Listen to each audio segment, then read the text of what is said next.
बेरोजगारी भयावह है, महंगाई भयावह है। आप 82 करोड़ लोगों को पहले ही कटोरा थमा चुके हैं कि वो 5 किलो राशन लें और खामोश रहें, पेट भरें, ताकि जब लोग गरीब हो जाएंगे, अशिक्षित हो जाएंगे, तो आसानी से उनको गुलाम बनाए रखा जा सकता है। मेरा बाप मोदी है। मोदी जी का पूजा करते हैं। मोदी भगवान है। 17, 18 साल, 20 साल, 21 साल, 25 साल के बच्चे या तो आत्महत्या करें, उनके पास विकल्प उनके साथ पहुंच सकते हैं। दो है कि या तो वो आत्महत्या कर ले या फिर लड़ने के लिए तैयार।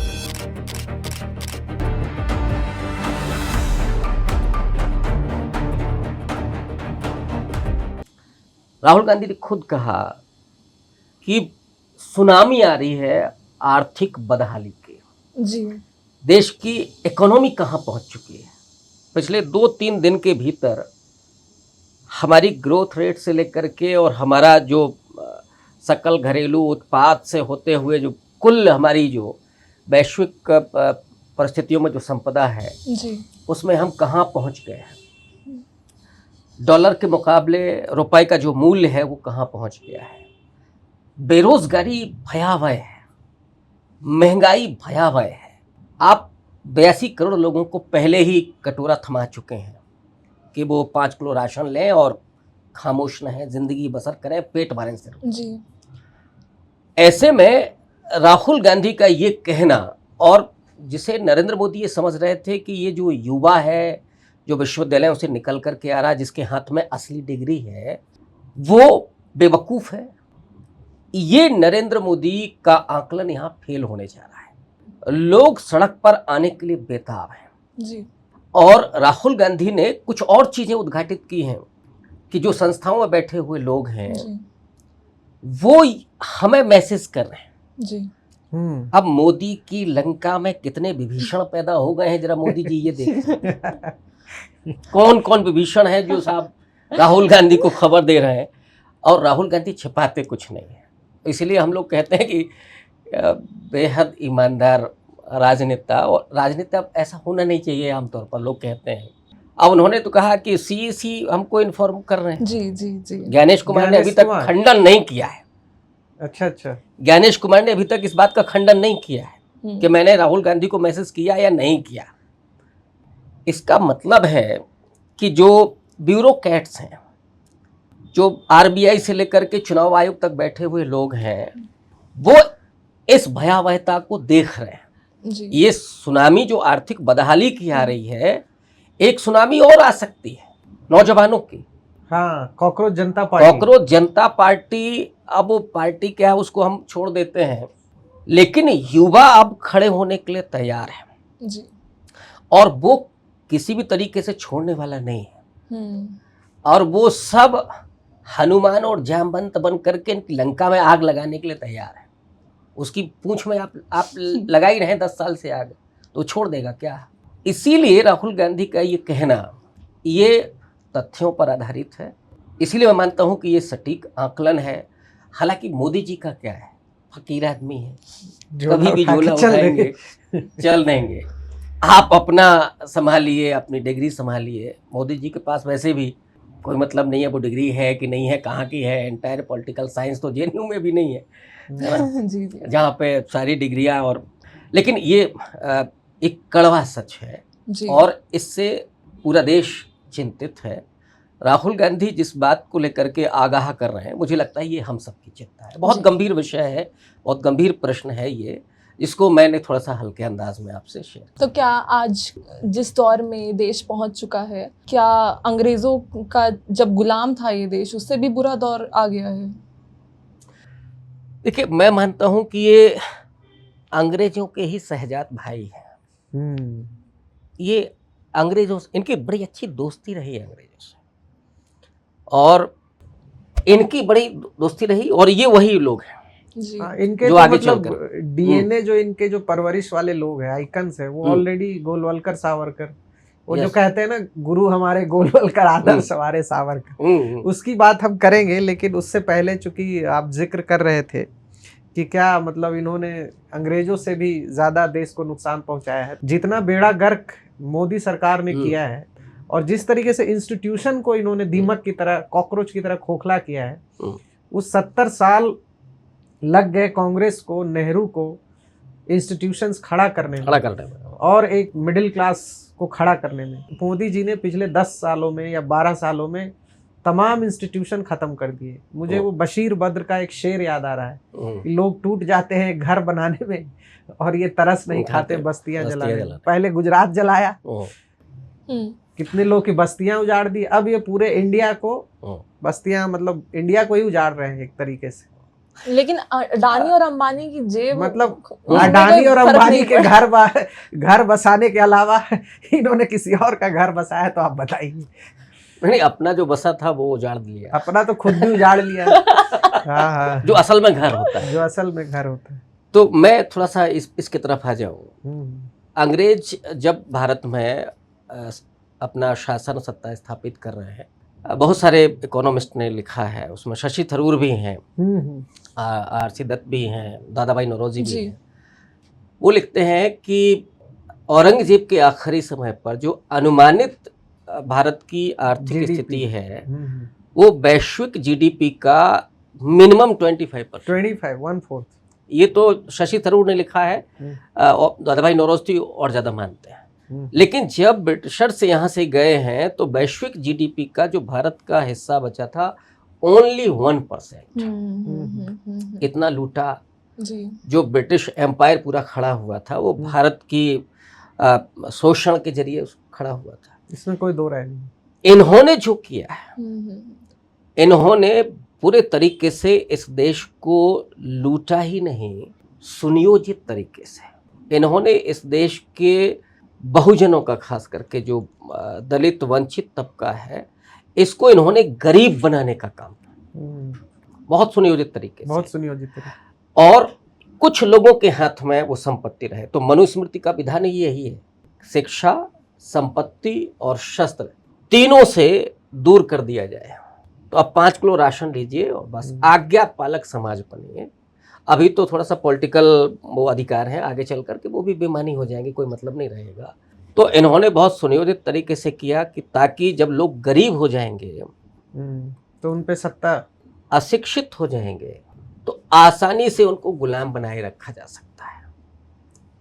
इसलिए मैं कह रहा हूँ कि सुनियोजित तरीके से किया जा रहा है और कुछ लोगों के हाथ में इन्होंने वो संपत्ति पहुंचा दी है और वही पॉलिटिकल पार्टी भी चला रहे हैं, वही सत्ता चला, उन्हीं के लिए चलाई जा रही है। सर, आप ये कह रहे थे कि कुछ लोगों के हाथ में संपत्ति जा रही है और बाकी लोग को कंगाल बना रहे हैं। तो मुझे गोलवलकर, जो गुरु हमारे गोलवलकर, आदर्श हमारे सावरकर के गुरु जी की बात याद आ रही है। गोलवलकर अपने बंच ऑफ थॉट्स में क्लियरली एक उनका कोट है, इस देश के जो बहुजन तबका है, 95% जो आबादी है, उसको इतना कंगाल और बदहाल बना दो कि वो 5 किलो राशन पे, जिस तरीके से आज मोदी जी कहते हैं कि हम तो राशन दे रहे हैं, तो वही तो है कंगाली बदहाली। यानी जो उन्हीं का जो मतलब एक जो फ्रेमवर्क है या उन्हीं के पद चिन्हों पे तो ये चल रहे हैं, गोलवलकर के जो चेले हैं। तो अभी जिस तरीके से आपको भारत दिख रहा है, जिस तरीके से आर्थिक स्थिति डबाडोल हो रही है, तो आपको क्या लगता है कि किस तरीके से इस देश का जो बेड़ा गर्क हुआ है वो कैसे सुधरेगा? 50-60 साल में कांग्रेस के रिजीम ने इस देश को इतना मजबूत बनाया था, नींव इतनी मजबूत की थी कि ये 10-12 साल में जो इन्होंने किया है, नींव हिला तो दी इन्होंने, लेकिन मुझे ये लगता है कि पूरी तरीके से ये इसको ख़त्म नहीं कर पाएंगे। ख़त्म करने में अब ये, और ये तब जब इस देश का वो तबका जो पहली बार डेमोक्रेसी को प्रैक्टिस कर रहा है, डेमोक्रेसी को, जो समानता या जो तमाम कानूनी अधिकार हैं उनको प्रैक्टिस कर रहा है, जिससे उसके जरिए कम से कम इंसान जैसा फील हो रहा है, मानवाधिकार उसके पास हैं, वो तबका जिसके पास खोने के लिए कुछ नहीं, पाने के लिए पूरा आसमान है। चलेगा, मोदी जी चले जाएं, ऊपर चले जाएं तो फिर उनकी मूर्ति लगा देनी चाहिए और उनके नाम पर चलाना चाहिए देश को। वो तो इस मानसिकता के लोग हैं। लेकिन ये जो इस देश का बहुजन तबका है, ये इसको बर्दाश्त नहीं करेगा। इसलिए राहुल गांधी भी इस बात को समझ करके लगातार सक्रिय हैं और वो उस विरासत से भी आते हैं। गांधी, नेहरू, बाबा साहब अम्बेडकर, जिन्होंने इस देश के कॉन्स्टिट्यूशन को बनाया, संस्थाएं खड़ी की, तो इसलिए वो नहीं ख़त्म होने देंगे। और इसके लिए जो उनका प्रयास चल रहा है, मुझे लगता है कि एक बार देश फिर से जीतेगा, ये हारेंगे। हाँ, ये ज़रूर है कि इस देश को फिर से वहाँ पहुँचाने के लिए ये 10 साल में जितना इन्होंने बर्बाद किया, अगले 20 साल चाहिए होंगे। 20 साल के पहले इस देश को फिर से नहीं खड़ा किया जा सकता। जितने भी ये बड़े डिक्टेटर्स रहे हैं जिनके बारे में हम पढ़ते हैं, उनका अंत बहुत भी बुरा रहा है। हिटलर को खुद की जान लेनी पड़ी और मुसोलिनी को भी जूते पड़े थे आम जनता से। तो जितने भी नफरती डिक्टेटर्स हुए हैं उनका अंजाम ऐसा रहा है, तो क्या हो सकता है कि मोदी जी को भी ऐसा ही कोई बुरा दिन देखना पड़े? उधर शेख हसीना का भी एग्जाम्पल है, हर किसी का है। तानाशाहों का अंत बहुत बुरा होता है। देखिए, ये जो दुनिया है इस समय की, वो डेमोक्रेटिक दुनिया है। मानवाधिकार से लेकर के बहुत सारे कानून, बहुत सारे अधिकार लोगों के सामने हैं। शिक्षा और जागरूकता के बहुत सारे माध्यम उनके सामने हैं। अब ये नहीं हो सकता है कि आप लंबे समय तक लोगों को गुमराह करके रखें। हिटलर का एक दौर था, उसने भी प्रोपेगेंडा फिल्मों से लेकर के वो सारी चीज़ें बनाई जी। ताकि वो गुमराह कर सकें। यहाँ भी वही हुआ, कश्मीर फाइल से लेकर के केरल फाइल्स तक। लेकिन कितने दिन चली? बंगाल फाइल्स मैं तो ये भी मानता हूँ कि जो उन्होंने नफरत की फसल बोई थी वो अब खत्म हो चुकी है। लोग अब उस जाल में नहीं फंस रहे हैं। एक पहले तो इसको दूर करने में बड़ा लंबा समय लगा लोगों को। अब क्या है कि अब झोला उठा करके भाग जाए तो मैं नहीं कह सकता, अदरवाइज हश्र वही होगा। और ये सामने दिख रहा है। 17, 18 साल, 20 साल, 21 साल, 25 साल के बच्चे आज खड़े हैं, या तो आत्महत्या कर, उनके पास विकल्प क्या है जी? विकल्प उनके साथ सिर्फ 2 है कि या तो वो आत्महत्या कर लें या फिर लड़ने के लिए तैयार हो जाए। उनके सामने दुनिया पड़ी है, या तो दुनिया से विदा हो जाए। कुछ कमज़ोर, मैं मानता हूँ कि कुछ कमज़ोर अचानक कमज़ोर हो जाते हैं, वो बच्चे आत्महत्या कर लेते हैं। लेकिन हर बच्चा आत्महत्या करने के लिए तैयार नहीं होगा। और जिस दिन वो खड़ा होगा उस दिन मोदी जी को झोला नहीं मिलेगा, वो निकल पड़ेंगे, कि वो निकल लें धीरे से, वो नहीं होगा। और ये तो खैर उनके विधानों में भी लिखा है कि आप जो करेंगे उसको तो भोगना ही है। मैं उनकी बात कर रहा हूँ। इसमें एक क्वेश्चन मैं जोड़ रहा हूँ, थोड़ा सा फनी साउंड कर सकता है। जैसे हमने देखा था बांग्लादेश, श्रीलंका और नेपाल का हाल। नेपाल में तो हम देख रहे थे कि कई सारे लोग मंदिरों में भी घुस गए, जो सोना वोना छिपा के रखा था, कलश वलश सब उतारा। या फिर आप बांग्लादेश का भी हाल देख रहे होंगे, जो फाउंडिंग फादर्स हैं उनको तक नहीं छोड़ा, मुजीबुर रहमान। इस देश में चूंकि आरएसएस ने बहुत माल कमाया है पिछले 12-15 सालों में, अथाह चंदा आ रहा है। आसियाना मतलब 5 स्टार होटल की तरह उन्होंने अपना हेडक्वार्टर बना के सारा मौज मस्ती कर रहे हैं। सारे ये जितने बाबा लोग हैं सोना पे सोना चढ़ावा ले रहे हैं। आपको लगता है जिस दिन इस देश में जेनजी आएगा सड़कों पे और लोग आएंगे, चूंकि इतनी बदहाली और कंगाली बढ़ रही है, कुछ न कुछ ऐसा हो सकता है। सबसे ज्यादा डर तो मुझे आरएसएस के वैसे कार्यालयों पे लग रहा है। बचेंगे कैसे? ये सबसे पहले हमला तो उन्हीं पे होगा। नहीं, बचने का फिर सवाल नहीं होगा। अगर ये स्थिति आती है तो लोग इस बात को समझ रहे हैं कि कहाँ पैसा है। मेरी तो समझ में, वो करेंगे क्या? क्योंकि आखिर में वही विकल्प बचता है ना, क्योंकि उनके पास कुछ है नहीं करने को। जेब खाली रहेगी तो क्या करेंगे? पेट खाली। सबसे बुरी जो आग होती है वो पेट की आग होती है। आदमी बाकी सब झेल लेगा, दावानल तो झेलना। जिस दिन लोगों को लगेगा कि अब हमारे पास खाने के लिए रोटी भी नहीं है, उस दिन लोग सोना छीनने लगेंगे। उस दिन लोग इन लोगों को, जिन लोगों ने उनको इस स्थिति में पहुंचा दिया है, वो उनको मारने लगेंगे। हम लोग नहीं चाहते कि ऐसी कोई स्थिति आए, और उससे बढ़िया विकल्प है डेमोक्रेटिक तरीके से ट्रांजिशन हो जाए। राहुल गांधी वाली जो बात है कि 1 साल में मोदी जी खुद ही कहेंगे भैया आ जाओ, हाँ, अब हमसे ना हो पाएगा। खैर वो तो पहले भी नहीं रहा था।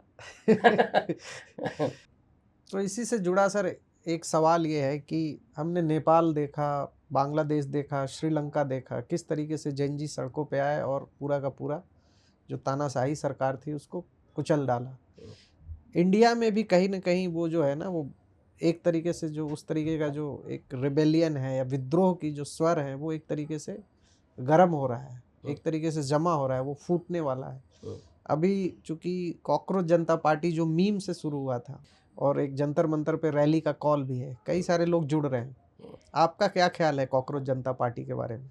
देखिए, अभिजीत दीपके जिन्होंने इस पार्टी को लॉन्च किया हम्म, और करोड़ों फॉलोवर हुए उनके इंस्टाग्राम पे और भी जगह, तो इससे पहला संकेत तो ये है कि इस देश के नौजवानों में बहुत गुस्सा है, भयानक रूप से गुस्सा है। उन्हें जो भी विकल्प मिलेगा वो उस विकल्प के चलने के लिए बेकरार है, बेताब है। दूसरा, ये जो पार्टी है इसको लेकर के मैं अभी बहुत मुतमईन नहीं हूँ कि ये पार्टी किसी साजिश का हिस्सा है या सच में वो ये विज़न लेकर के आ रहे हैं कि नहीं, हमें परिवर्तन करना है और जो बेरोजगार नौजवान है उसको सड़क पर लाना है। अभी एजेंडा उनका क्लियर नहीं है। लेकिन ये जो फर्स्ट टाइमर है, जो पहले राजनीति से अपने को जुड़ा नहीं समझते थे, अगर वो जुड़ने की कोशिश कर रहे हैं, पॉलिटिकल एक तरीके से उनमें फॉर्मेशन हो रहा है, पॉलिटिकल एक तरीके से अवेयरनेस आ रही है, तो ये तो अच्छा संकेत होना चाहिए। डेफिनेटली। और मुझे लगता है कि इसको सही लीडरशिप मिलेगी राहुल गांधी के नेतृत्व में। अभी ये जो थोड़ा सा बीच का दौर है संक्रमण का, इसमें चीज़ें और साफ होंगी। लेकिन सबसे बड़ी बात ये है कि ये जो इतनी बड़ी यूथ की आबादी है, जब वो इस बात को समझ रहे हैं कि हमारे सपनों को कुचलने वाला कौन है, जब आज बहुत सारे यूट्यूब के जरिए बहुत सारे पत्रकार हमारे लगातार इन चीज़ों को सामने ला रहे हैं, तो वो बच्चे जो जेनजी जिनको कहा जा रहा है वो हमसे ज़्यादा योग्य हैं इन सब चीज़ों में, जितना हम लोग तो बहुत कम जानते हैं। वो इन सब चीज़ों को बारीकी से परख रहे हैं, समझ रहे हैं, और जिस दिन उनकी सब्र की इम्तिहान हो जाएगी उस दिन कोई नेपाल हम देखेंगे, कोई श्रीलंका हम देखेंगे, कोई बांग्लादेश हम देखेंगे। और मोदी जी क्या, हिटलर को क्या करना पड़ा मुसोलिनी के साथ। ये थे प्रोफेसर रविकांत और इन्होंने ढेर सारी बातें करी और हमारे पॉडकास्ट पे आए। तो अगर आपको ये पॉडकास्ट अच्छा लगा हो तो इस चैनल को सब्सक्राइब करिए और इस वीडियो को ज़्यादा से ज़्यादा लोगों तक शेयर कीजिए।